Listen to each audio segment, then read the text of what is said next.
Cześć moi drodzy, czas na kolejną część naszego bursztynowego cyklu. Kto nie widział pierwszej, przypominam, tworzę właśnie serię perfum bazujących na naturalnych składnikach z bursztynu, które sam przygotowuję.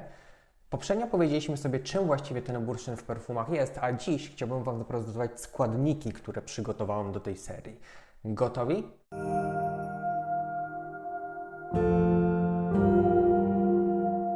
Na początek musicie wiedzieć, że bursztyn jest mega trudnym składnikiem do wydobycia z niego zapachu. Mówimy tu o żywicy, która liczy sobie dziesiątki milionów lat. W tym czasie ona spolimeryzowała. Dzięki temu zresztą jest tak cennym surowcem w jubilerstwie, ponieważ jak na żywicę jest stosunkowo trwały.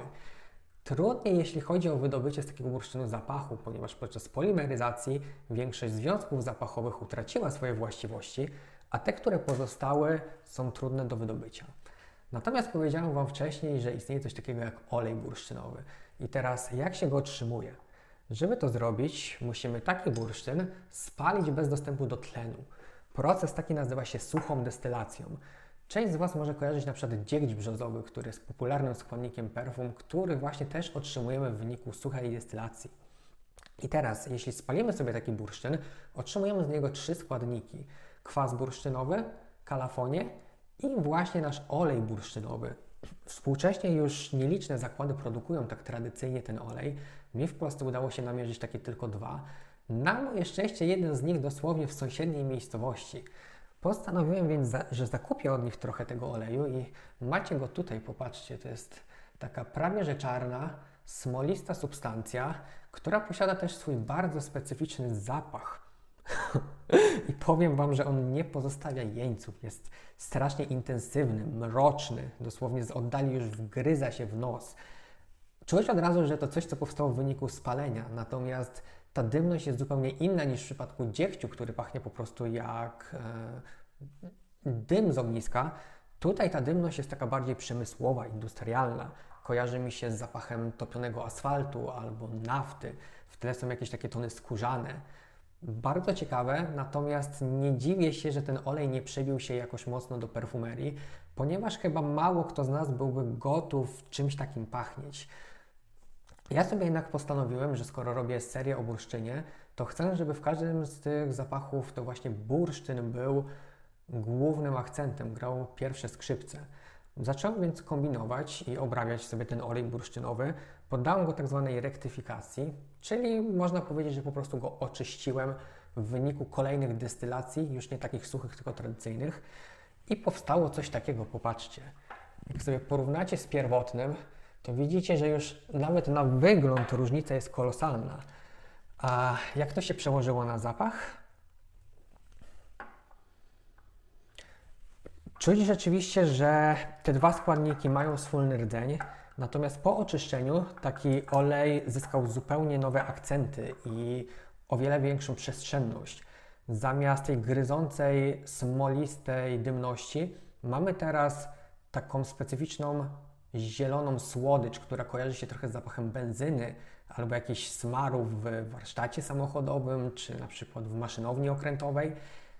Ale jest tutaj też dużo takiej świeżej zieloności, trochę kojarzącej się z zapachem igliwia, albo nawet czegoś powietrznego, czegoś takiego, powiedziałbym nawet, że trochę morskiego, ale to bardziej taka mroczna, taka głębinowa morskość. Na pewno pachnie to już o wiele ciekawiej niż pierwotny olej i też o wiele przyjemniej. Jak na tego typu składnik, taki właśnie lekki, aromatyczny, jest też niesamowicie intensywny i trwały. Na bloterze, słuchajcie, on wytrzymuje spokojnie kilka tygodni. Uznałem więc, że to jest już idealny składnik, który będzie stanowił pierwszy akcent naszych bursztynowych perfum. Zacząłem jednak kombinować sobie dalej, co można by z tego bursztynu przygotować. W perfumerii żywicy zazwyczaj obrabia się poprzez rozpuszczanie ich w rozpuszczalnikach organicznych i wtedy otrzymujemy tak zwane rezinoidy. Z bursztynem sytuacja jest, słuchajcie, trochę trudniejsza, ponieważ większość takich standardowych rozpuszczalników rozpuszcza ten bursztyn tylko częściowo. Kto z Was robił kiedyś nalewkę bursztynową, pewnie na przykład kojarzy, że w alkoholu ten bursztyn tylko do pewnego stopnia się rozpuszcza.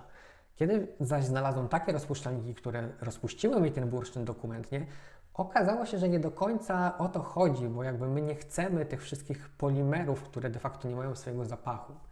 Kombinowałem więc dalej i udało mi się dobrać takie rozpuszczalniki, aby przygotować w końcu taki oto ekstrakt bursztynowy. Popatrzcie, on kolorem przypomina trochę nasz olej, jest gęstszy, natomiast zapachowo to jest już coś kompletnie innego. Czuć przede wszystkim tutaj, że mamy do czynienia z żywicą. Zapach jest balsamiczny, jest gładki, ciepły, natomiast nie jest słodki, jest mocno wytrawny, trochę przypomina labdanum, ale też czuję w nim bardzo dużo akcentów z terpentyny, co zresztą ma dużo sensu, bo w końcu terpentynę otrzymujemy z żywicy sosnowej, a czymże jest bursztyn, jeśli nie właśnie skamieniałą żywicą prehistorycznej sosny. Natomiast pomimo takiego ciekawego zapachu, to ten ekstrakt ma jedną zasadniczą wadę. Jest dosyć nietrwały, na bloterze wytrzymuje około 2 godzin. Uznałem więc, że to trochę za mało, żeby stanowił główny akcent kolejnych perfum i zacząłem rozglądać się dalej. W ten sposób trafiłem na bardzo ciekawego człowieka. Aleksander Smakosz jest farmaceutą, naukowcem, autorem licznych publikacji i prowadzi też mega ciekawego bloga na temat składników, surowców naturalnych, które wykorzystywano historycznie i w farmacji, w kosmetyce, czy też na przykład w kulinariach. W Muzeum Bursztynu w Gdańsku znalazłem bardzo ciekawą wystawę, którą przygotował Aleksander. Pomyślałem więc, że odezwę się do niego i podpytam go trochę o ten bursztyn. Aleksander okazał się mega otwartą, serdeczną osobą, która chętnie dzieli się swoją wiedzą. Swoją drogą, Aleksander, jeśli oglądasz, to pozdrawiam Cię serdecznie. I podpowiedział mi, że kiedyś tworzono coś takiego, co się nazywa moschus artificialis. Po łacinie to znaczy tyle, co sztuczne piżmo. I rzeczywiście pierwotnie to sztuczne piżmo pozyskiwano właśnie przez obróbkę bursztynu bałtyckiego. Podpytałem się Aleksandra, czy w ogóle przygotował próbować to piżmo.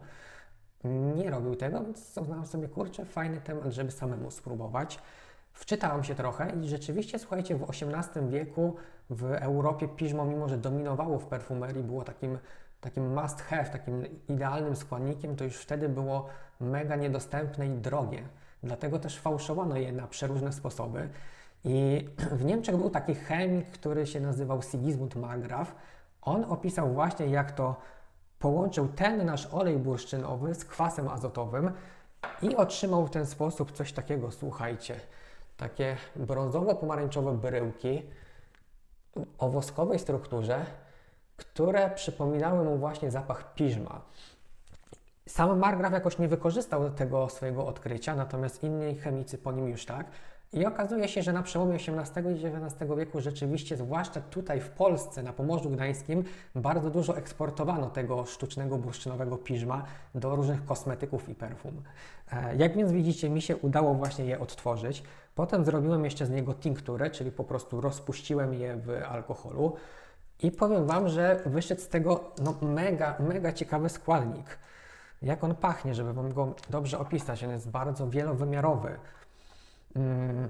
Na pewno czuć w nim tą zwierzęcość. Nie powiedziałbym, że pachnie wprost jak piżmo zwierzęce, natomiast nie dziwię się, że skojarzył się ludziom tak animalnie, bo ma w sobie coś takiego, co mi osobiście kojarzy się na przykład z przędzą owczą albo z kozią sierścią, ale jest to wszystko oplecione taką gładką, aksamitną słodyczą. Jest strasznie taki puszysty. Powiedziałbym, że ma też w sobie taki akcent owocowy, trochę przywodzący mi na myśl jeżyny. Bardzo ciekawe, wielowymiarowe i też podobnie jak piżmo super utrwala zapach. Jest wyczuwalne od początku aż do bazowych fragmentów zapachu. Uznałem więc, że to jest super składnik, żeby właśnie na nim zbudować nasz kolejny zapach. Natomiast dołączyłem też do niego trochę tego mojego ekstraktu z bursztynu, który mimo, że wyczuwalny w otwarciu, wciąż myślę, że ma super potencjał. Więc jak widzicie, mamy tutaj już 3 składniki, wszystkie kompletnie inne, wszystkie z niesamowitym potencjałem zapachowym, które zbudowały nasze pierwsze 2 zapachy w serii. Natomiast jak mnie znacie, to ja bardzo lubię kombinować i w ten sposób wpadłem na coś jeszcze. Natomiast to jest już składnik, który chcę zostawić na kolejny odcinek, ponieważ jest to coś bardzo specyficznego, bardzo ciekawego. Chcę dużo Wam o tym opowiedzieć i być może pokazać, jak on powstaje.